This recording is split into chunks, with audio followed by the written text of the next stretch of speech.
After burning through 13,629 munitions in the Iran war, has the US now been pushed into a dangerous new phase where its missile reserves are suddenly under intense scrutiny? Is Washington now scrambling to rebuild its stocks with an $18.2 billion panic buy, raising questions over how close America came to a genuine interceptor shortage? Has the Iran war quietly exposed a US missile crisis, forcing the Pentagon into a massive shopping spree just to restore the weapons it fired in a few months? With Patriots, THAADs, and Tomahawks all back on the order sheet, what does this emergency rearmament reveal about how hard the Iran war hit America's arsenal? The US is now seeking billions of dollars to rebuild missile stocks after months of intense operations in the Iran war, reflecting how quickly modern conflicts drain high-end munitions.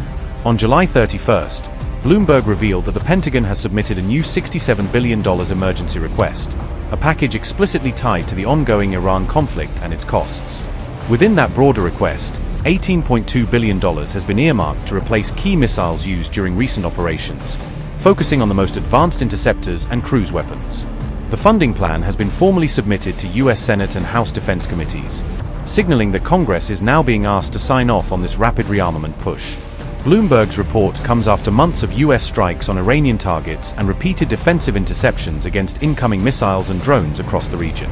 The Pentagon's shopping list includes about $5.75 billion dedicated just to THAAD interceptors, reflecting how heavily the high-altitude shield was relied on during the war.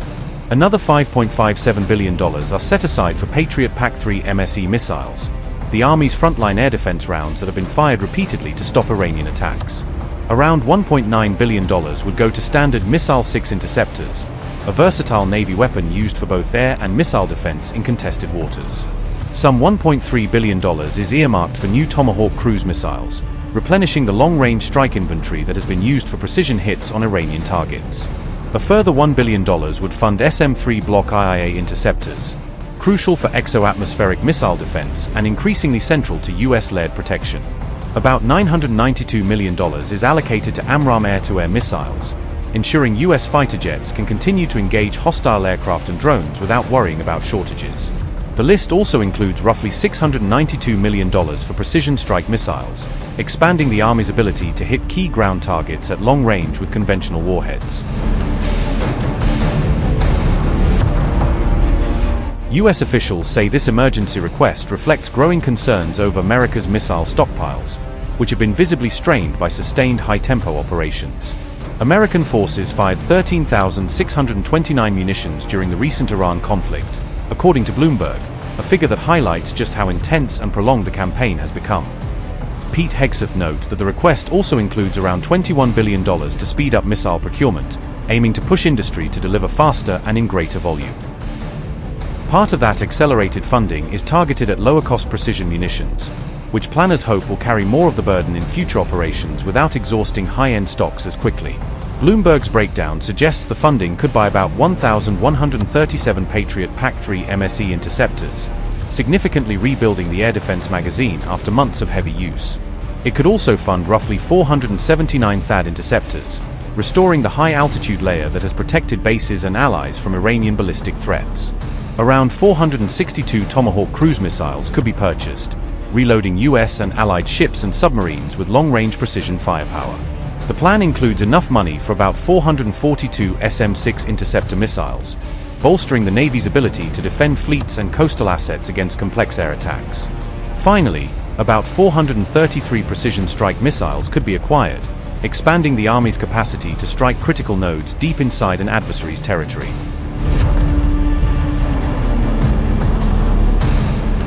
Defense analysts point out that the request may not perfectly match the exact number of missiles fired, suggesting it reflects broader planning rather than pure one-for-one replacement. Some line items closely match estimated Patriot and THAAD expenditure during the war, implying those systems are being replenished almost directly for what was used in combat. However, analysts note that other missile requests appear lower than estimated combat consumption, raising questions over whether the Pentagon is also relying on future production boosts and allied stockpiles.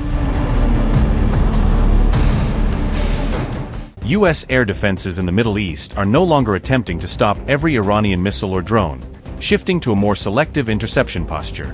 Commanders are practicing selective interception specifically to preserve limited stocks of expensive interceptor missiles.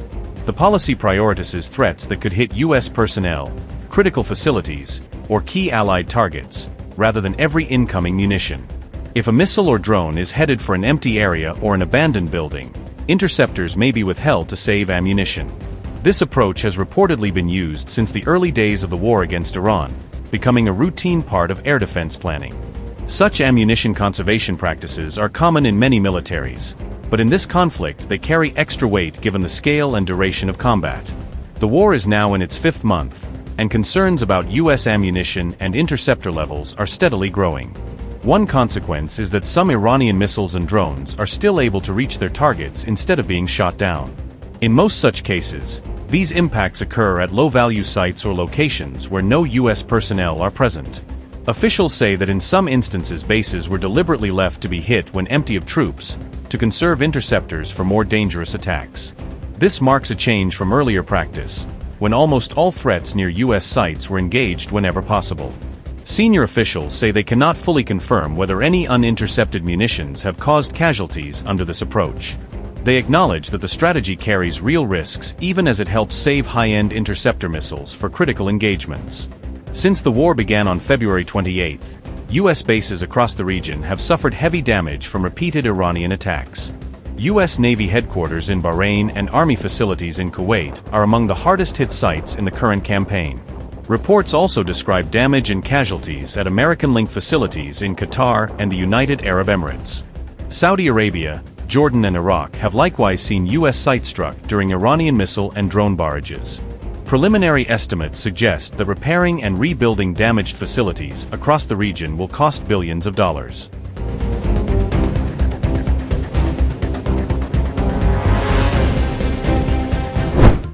Donald Trump rejected reports claiming the U.S. was running low on munitions during the conflict, dismissing the assessments as inaccurate. Trump said the United States possessed far more munitions than any other country and more than it currently required. Earlier, The Wall Street Journal reported General Dan Kane had warned senior officials about declining U.S. air defense interceptor stockpiles.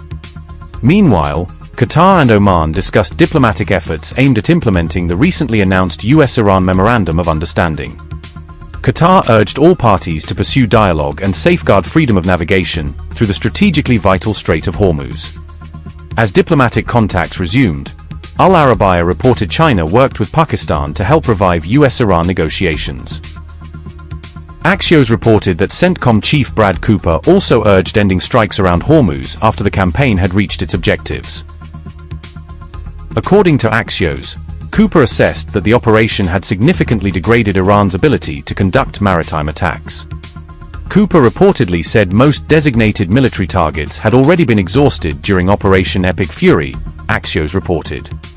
Without launching a broader new offensive, Cooper reportedly concluded that extending the bombing campaign would serve no meaningful military purpose, Axios reported.